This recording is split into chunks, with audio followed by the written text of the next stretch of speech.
Imagine waking up from a cliffhanger with heartburn. The war didn't pause for your anxiety, it brought snacks. Basquiat is singed, the ward lines are coughing like old pipes, and every official statement reads "all is well" in a font named Delusion Sans. Meanwhile, your boyfriend's eyes did that wrong color thing at the exact moment you did not have bandwidth for a personal crisis. Welcome to the sequel, same dragons, bigger storm. Diplomacy is just arguing with better chairs. Navarre wants command. Paramiel wants proof. The marked ones want survival that isn't performative.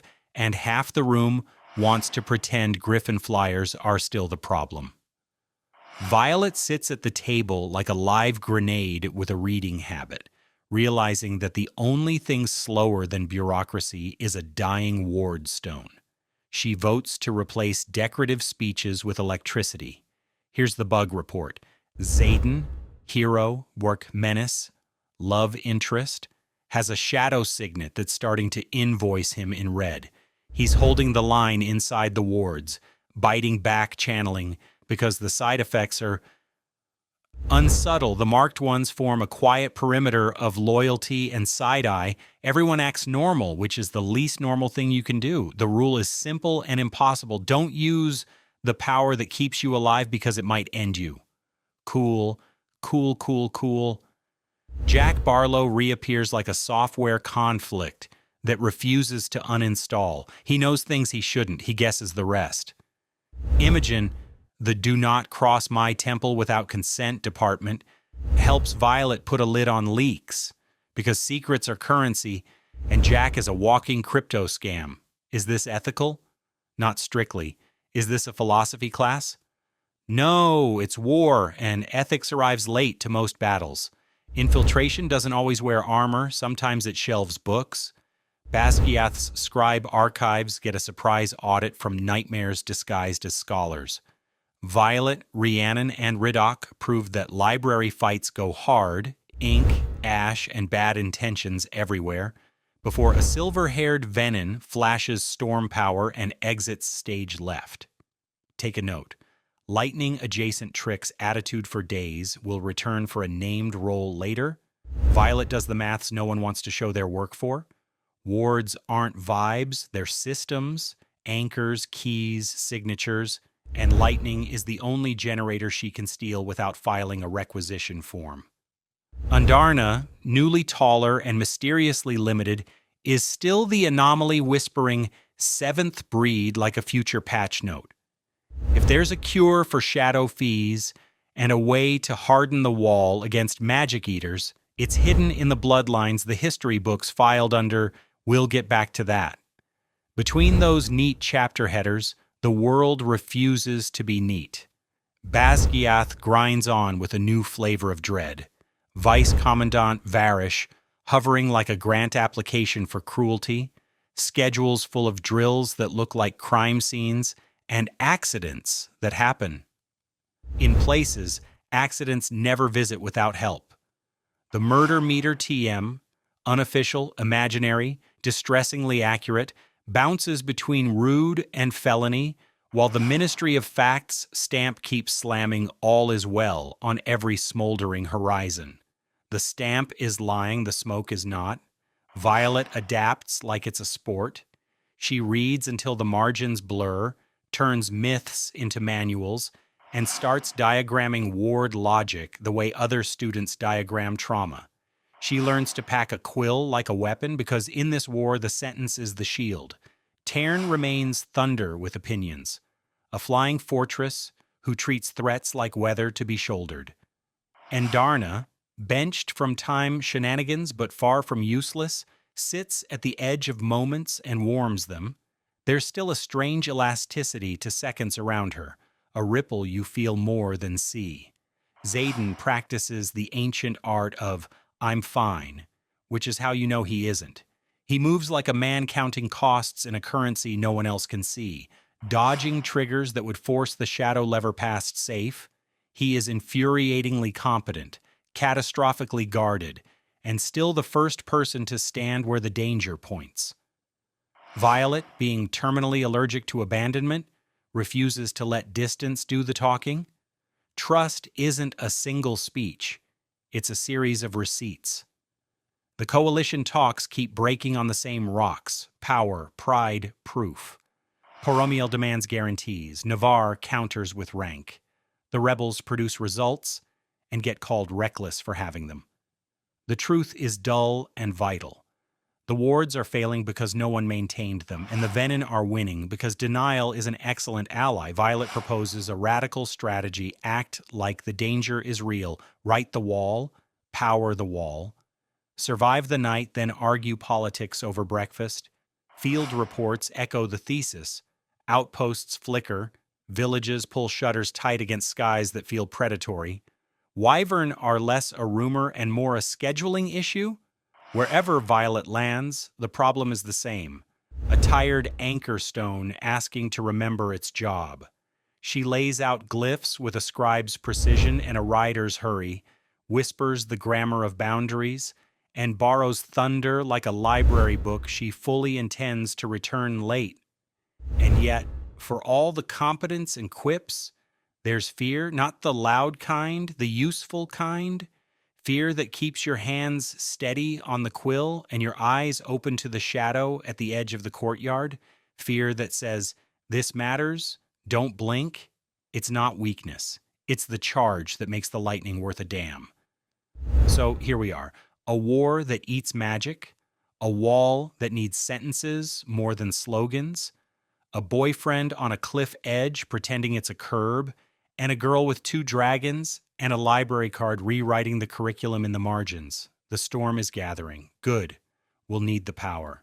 The map used to have edges. Now it has teeth. Villages sit with their lights off like they're hoping night will forget them. Doors are barred. Children don't point at dragons. They count seconds between thunder and the next bad thing.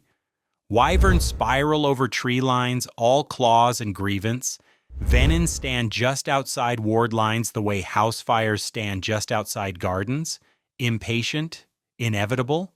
Command says strategic patience, which is war speak for we don't have a plan yet. Violet does fix the wall or stop pretending it's a wall. Remember when Andarna was a tiny golden get out of physics card? Adorable. Puberty arrived with a patch note. Time tricks are limited, unreliable, or on cooldown. In their place, different edges: camouflage, cunning, that feline way of being exactly where you need her, and absolutely nowhere else when you don't. Tarn remains thunder with boundaries, and Darna is sunlight with secrets. The Bond trio stops playing hero ball and starts acting like a system. Heavy lift, Tarn, fine tune, and Darna, human glue, Violet. Here's the thesis your history teacher buried in a footnote. Wards are written, not manifested, not manifest vibes, written on anchor stones with structure. They want anchors, keys, and signatures. They crave power like a mill craves water. Lightning works because it speaks loud and fast. Precision matters more than passion. A sloppy clause buys you a pretty glow and zero safety. Violet starts treating ward glyphs like software, versioning, rollback plans, and a healthy fear of semicolons.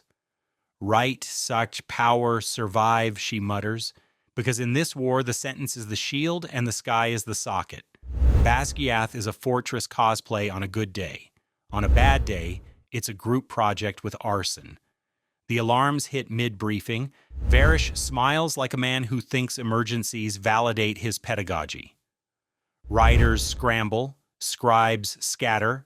The Ministry of Facts stamps, "All is well," so hard the parchment cries.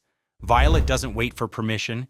She sprints for the nearest anchor node with a pack full of quills and nerves.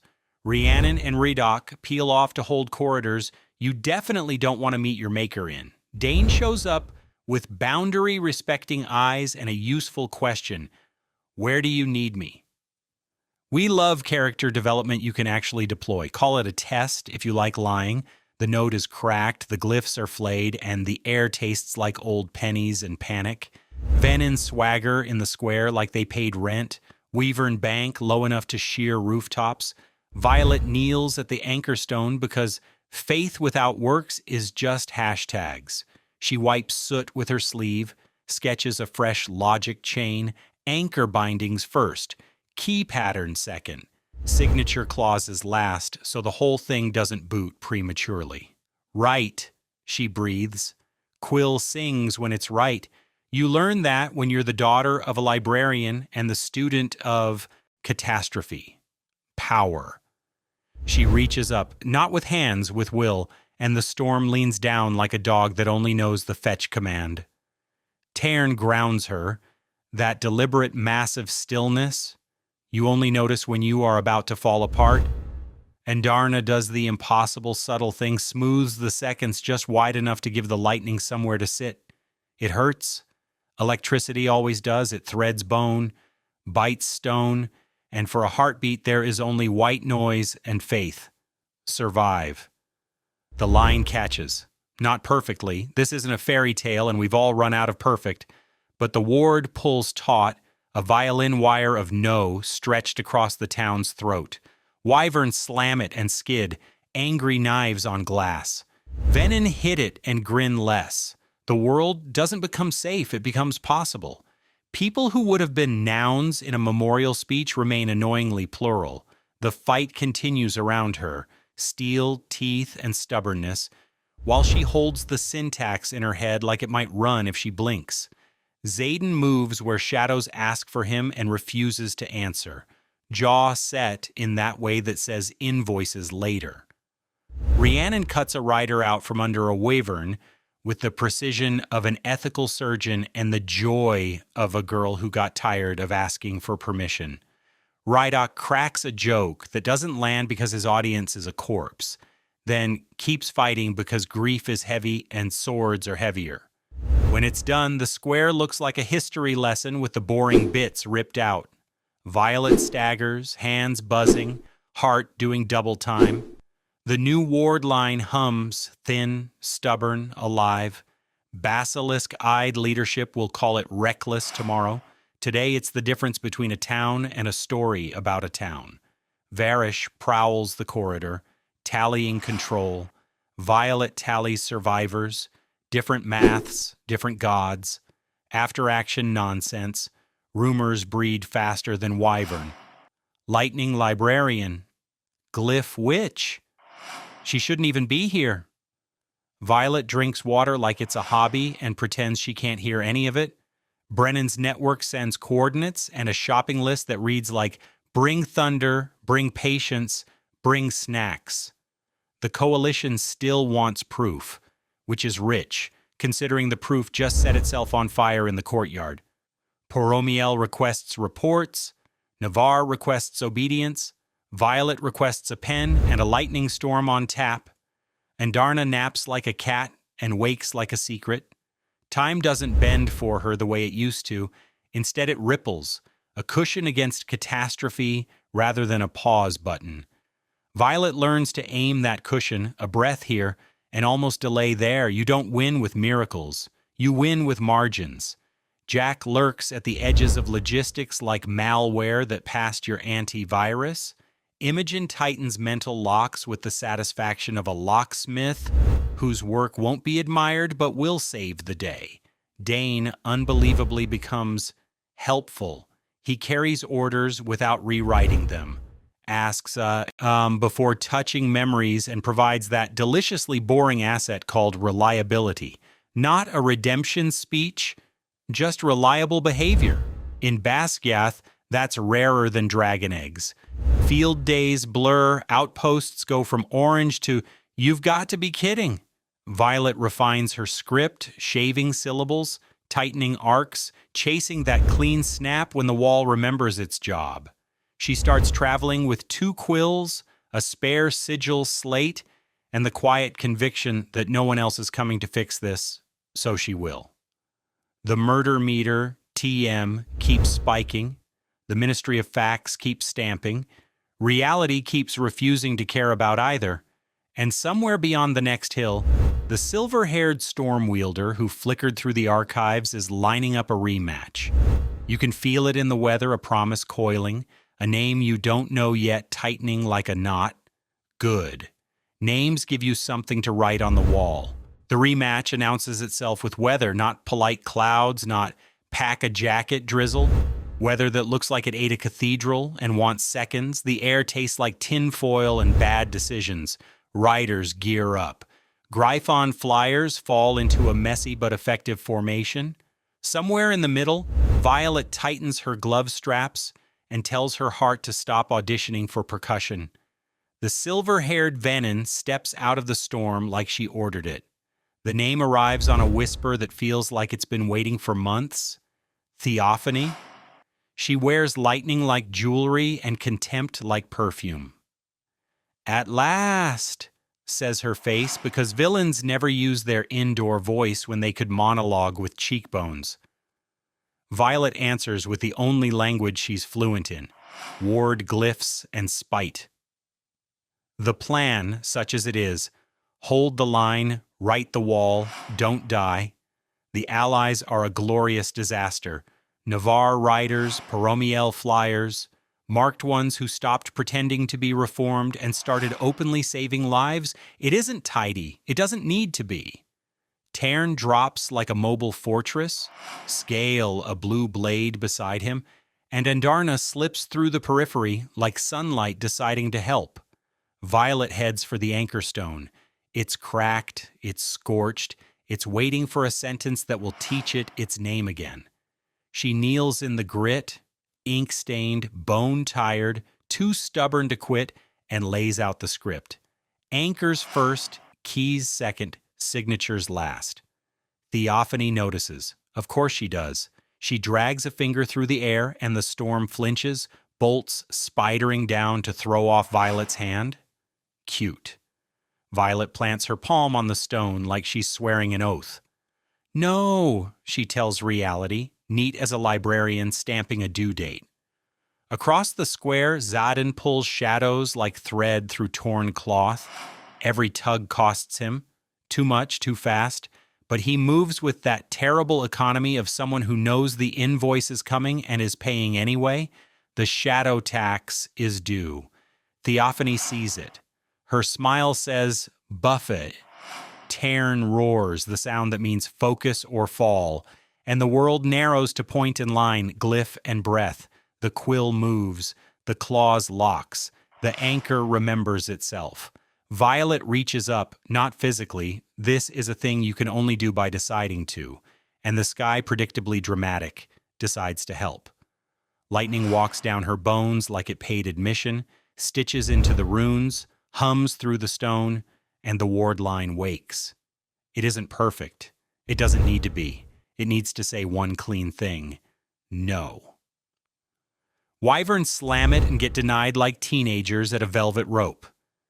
Theophany tilts her head as if testing a note. Then she goes for the rider, as they always do when the wall won't play. She gestures, the storm bucks. Violet sways, not because she's fragile, though she is, but because power is always heavier than you remember. And Andarna nudges a second wider. That tiny cushion is everything. The bolt. That should have ended the chapter bites stone instead. Scale dives, Tern blocks, and the square becomes a circle of teeth, wings, and very bad intentions. Close in, Theophany is cold. Not ice, vacancy. Her power feels like the inverse of warmth, a subtraction that looks like light. Violet's lightning is loud, honest, expensive. Theophany's is receipts in a language you don't read until you owe. They trade lines, storm and counterstorm. Violet anchoring to her wall, Theophany trying to turn it into an ornament. The opening arrives because it always does for people who are willing to break a little. Xaden feeds the battlefield a sliver of shadow at exactly the wrong right moment. Theophany's attention flicks, predator to flash, and Violet takes the thing she's been saving, not a bigger bolt, not a longer line, but a smarter sentence. She threads a conditional into the ward. If storm, then scatter. If siphon, then snare.